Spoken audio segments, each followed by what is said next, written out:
Hi, అందరికీ నమస్కారం. నా పేరు టోనీ బాబు. ముందుగా మీకు అందరికీ నూతన సంవత్సర శుభాకాంక్షలు తెలియజేస్తున్నాను. ఈరోజు నేను ఇక్కడ ఆంథోనీ వారి చర్చ్కి వచ్చాను. ఇక్కడ క్రిస్మస్ సంబంధించి అన్నీ చాలా అద్భుతంగా, క్రిస్మస్ ట్రీ కావచ్చు, ఇక్కడ పశువుల పాక కావచ్చు, చాలా చాలా అద్భుతంగా ఉంది. దాన్ని చూపిస్తాను, ఒకసారి చూడండి.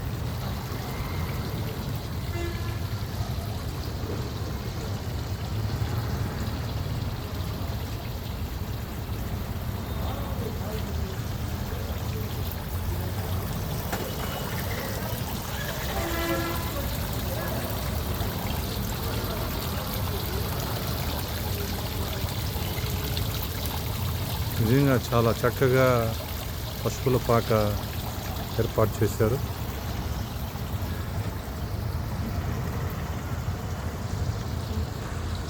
రాబోయే నూతన సంవత్సర శుభాకాంక్షలు తెలియజేస్తున్నాను అందరికీ.